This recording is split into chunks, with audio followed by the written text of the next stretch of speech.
Australians are expected to spend an estimated $1 billion on medicinal cannabis this year as use of the drug skyrockets. To Australia now, where medical cannabis is taking the nation by storm. Get this, we are expected to spend $1 billion on medical cannabis this year. Drivers caught behind the wheel with cannabis in their system will no longer automatically lose their licence. Police say hydroponic grow houses like the one found in Kaleen can be hard to detect.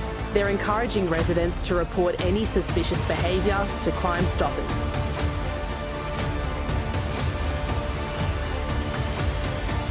So, is there a wave of acceptance finally washing over the world right now, or maybe just down in the land down under, where they're finally accepting and understanding that there's a lot of benefit that can be had from this beautiful plant? Let's head over to Australia to see what's going on over there, because it looks like they're finally standing up and taking notice. We'll dig into that right now. Australians are expected to spend an estimated $1 billion on medicinal cannabis this year as use of the drug skyrockets. Exclusive data reveals reliance has quadrupled in just 2 years, and illicit marijuana use is climbing too. Laura Turner reports. In another life, Michael Perman used to smoke illicit marijuana. I was smoking cannabis at the time to treat chronic pain. When medical marijuana was legalised, he says it transformed his life. When I was prescribed the oxycodone, he lived in a perpetual fog, which is where cannabis I found extremely useful in that it allowed me to gain clarity. The Cannabis in Australia report reveals spending has skyrocketed from $230 million 2 years ago to a predicted $1 billion by the end of this year.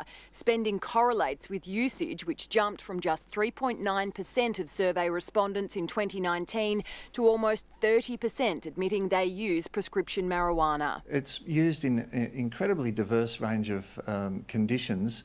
And obviously it's doctors that are making those decisions. The data coming on the day the federal parliament is voting on a bill to legalise the drug. Labor and the coalition have long opposed it amid crime, public and mental health concerns. Millions and millions of Australians have been calling for this reform now for decades. Australia spends more than $2 billion a year on law enforcement over the drug, but in 2019 domestic and border seizures amounted to less than 3% of the 441 tonnes of cannabis Australians are estimated to consume. So that goes to show that people are getting it somehow. It doesn't matter how they're getting it in, because Border Patrol isn't stopping it, but they're getting it somehow. Now that being said, I asked myself the question, is weed actually legal out in Australia? It turns out it is legal for medical, but not legal for recreational. As you guys can see right now, no recreational cannabis is not legal in most of Australia, but medical cannabis is legal nationwide, and some territories like the Australian Capital Territory have legalized recreational use in limited circumstances,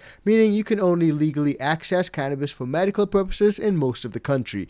Now, a few key points to note is that medicinal cannabis is legal nationwide in Australia with a prescription. Recreational cannabis, however, is currently only legal in the Australian Capital Territory for personal use. But other states like the Northern Territory and Southern Australia have decriminalised small amounts of cannabis possession, meaning if you get caught with it, you won't go to jail. Back in 2019, a bill was passed in Australia allowing for possession and growth of small amounts of cannabis for personal use, but it does go on to say that the laws conflict with federal laws that prohibit recreational use of cannabis, and the supply of cannabis and cannabis seeds are not allowed under the changes, which probably explains why a lot of people have issue when it comes to getting genetics out in Australia. Now, attitudes towards legalizing recreational cannabis out in Australia have definitely shifted in the last decade. A trend towards a less punitive approach to cannabis use is highlighted in Victoria, where the most recent data shows a majority of Victorians support a regulated adult cannabis use model, and 66% support drug education for young people rather than punishment. Just 15% have the opposing view. The reality is that what we've been doing for over 70 years at this point hasn't worked. The new data fueling the fight to legalise the drug for personal use. I think if we learn from our mistakes in relation to tobacco, learn from our mistakes in relation to alcohol, we could actually have a regulated adult use market in Australia. Laura Turner, 9 News. The truth is, alcohol and tobacco are both more like vices. I don't necessarily think that alcohol has a whole lot of medicinal properties as cannabis does. You guys let me know what you think about that down in the comments below. And if you're getting value from this video, please please do like, share, and subscribe to the channel. And if you want to support us further, grab some merch or hit that link in the description and join the ICANN VIP Bean Club. But one thing that cannot be denied is that cannabis use has definitely soared a lot. According to one report, it actually jumped from 3.9% to 30%. To Australia now, where medical cannabis is taking the nation by storm. Get this, we are expected to spend $1 billion on medical cannabis this year as use of the drug skyrockets. And that's just Kamala Harris's use. I hate how they call it a Adding drug. the rest of it. I hate how they call it a drug. I really hate that. It's a plant. It's a plant. It just grow like that. Skyrockets. And that's just Kamala Harris's use. You're adding the rest of it. I was going to say, maybe we shouldn't have put alcohol in the AI version of that. Someone could have just easily put a bong in there instead. But this spending correlates with usage, which jumped from just 3.9% of survey respondents in a 2019 survey to almost 30%, admitting they use prescription marijuana. Now, it's true, this is a wonder plant for people with a plethora of physical and mental issues. Anyone who knows much about medical marijuana knows that, yeah, it's referred to as the wonder drug, although I don't really call it a drug because it ain't a pill. Thank you. It is a plant, thanks God. And Thank you. So people are getting, I'm not surprised by this at all. People are getting incredible results from it that they have not been able to see from drugs from Big Pharma. And it's interesting because this is at a time as well where legalised cannabis type parties have got quite a foothold in nearly every state parliament now. So it's an interesting time. And they're using the popularity of medicinal cannabis to make the case that cannabis should be legalised recreationally. That's exactly. As medicinal cannabis is used, so too the acceptance of it in the general community is becoming more and more common. This has not been lost on the Greens or the Cannabis Party. Ironically, the use of medicinal cannabis, for the most part, is meant to be in such a way that it doesn't actually produce a high. You don't actually go high from it, to which I think most people would just say, what's the point? But yes, no, that is exactly what's happening. And it is, it is basically just one party, which is the Legalised Cannabis Party, which has done deals or is about to do deals. It did a deal with Labor at the Queensland state election and did very well and possibly helped Labor win maybe 3 seats it wouldn't have otherwise.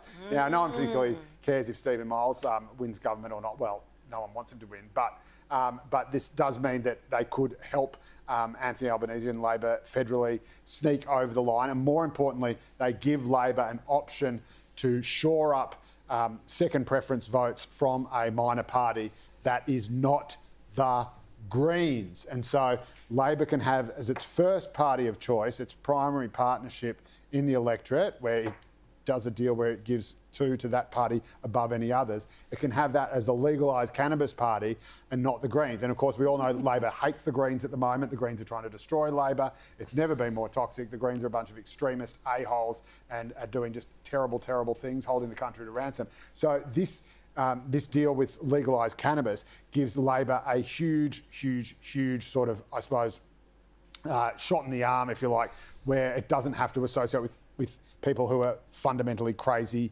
anti-Semitic extremists, which is a long way of saying that cannabis, the wonder drug, can not only, help cure arthritis or other forms of chronic pain or whatever these things are, it can also cure Australia from the Greens. We're fixed. You just got, it's a purgative. Just gets rid of them. You finally convinced me, Joe. Well, if only we can find... It takes legalising dope to get rid of the Greens. I say let it rain down. Let it rain down from heaven. Now, I'm not all that familiar with Australian politics and the parties and all that stuff that's going on over there, but one thing that's pretty clear from this is that no matter where you're at, intrinsically linked to legalization is politics, which is absolutely crazy to think about it, but it's the harsh reality. So let me know what you guys think about that. I personally think that they they need to stop calling it a drug, whether they call it the wonder drug or a bad drug. It's a plant. Call it the wonder plant. That sounds so much better. Why don't you guys call it the wonder plant? How does that sound? Because there's just so many benefits that come from it, and that's why a lot of people use it for a lot of different medicinal purposes, which explains why someone may have it in their system when they're driving. And thankfully, thanks to this new law, drivers will no longer lose their license out in Victoria. Drivers caught behind the wheel with cannabis in their system will no longer automatically lose their licence. If they have a medical prescription and are unimpaired, magistrates will soon be allowed to let them off the hook. Mark Santamartino again. Alice Davey lives with MS. She uses medical marijuana to treat her symptoms and has risked her licence every day getting behind the wheel, thanks to laws that cost Will Williams everything. I lost my business, I lost my house, I lost my job. The 40-year-old from Whittlesea has stopped taking medicinal cannabis to continue working as a truck driver. But next year, he will no longer need to make that choice. This is a victory for common sense. It's what their doctors want them to use, and it's ridiculous that just for cannabis this law exists. From March 1, when drivers test positive for cannabis, they'll have the opportunity to appear in court. If they have a prescription and they weren't intoxicated, a magistrate will no longer be forced to cancel their licence. Most medicinal cannabis patients won't drive impaired. I certainly won't. So that's going to be huge. We're happy to support this limited change, but we do need to be cautious in the future and make sure road safety remains our priority. The government has invested $4.9 million for Swinburne University to quantify the drug's intoxication. Researchers completed their first tests this week. Over the next 18 months, all up, they'll put a total of 96 drivers to the test, measuring differences in speed, control, steering, braking, and a driver's ability to handle distractions while they're using medicinal marijuana. Interesting. It's incumbent on government to do this in a safe way and a considered way. There might be some recommendations within the report, but it's really reporting on the science. That report isn't expected until 2026. Mark Santamartino, 9 News. Now that's another interesting development. I think it's positive that people are no longer discriminated against for using medicinal herb, and I also think doing the survey type experiment where you have a lot of different drivers and test them out, that's interesting, but I'm not sure how accurate those results will be. Now, despite the fact that medicinal herb is legal in places like Australia, there are still instances where home growers are discriminated against and actually straight up hawkeyed and reported by other civilians. So check this video out that's actually posted 3 days ago by ABC News Australia. Here's how to spot a cannabis grow house in your suburb by ABC News. Greg had no idea someone was growing more than 150 cannabis plants across the road from his home in Kayleen. We had absolutely no contact whatsoever with whoever was living there. So the fact that it was being used as a grow house comes as a huge shock. Last week, police dismantled a cannabis grow house in Gregg Street, finding what they described as a sophisticated hydroponic setup. A 36-year-old man was arrested for allegedly cultivating a commercial quantity of cannabis and bypassing the home's electricity meter.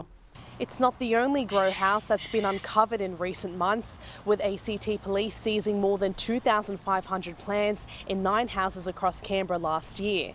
And police say there's been instances where greenhouses have caught fire from illegal wiring and electricity rerouting. We have seen historically that there's risk involved through their operation of fire to the home and then potentially flow on to neighbours' homes. Absolutely. Like, did you guys see that? It looks like a fire. It literally looks like he's running a data mining service on mining bitcoins or something. Like, is this the data center? Look at the amount of ballasts and plugs and all sorts in there. That's definitely a danger, not just to you, but also to your neighbors who may have nothing to do with what you got going on over there. To the home and then potentially flow on to neighbours' homes. The guy that lived in that house, kept to himself. Greg wasn't the only one in his neighbourhood that didn't notice anything unusual, including any smells, suspicious activity or unfamiliar vehicles. We didn't really have any idea of what was going on inside. Whoever owned that particular property was very, very quiet. But it's also not the first time he's heard of grow houses in his area, known for spacious and secluded homes.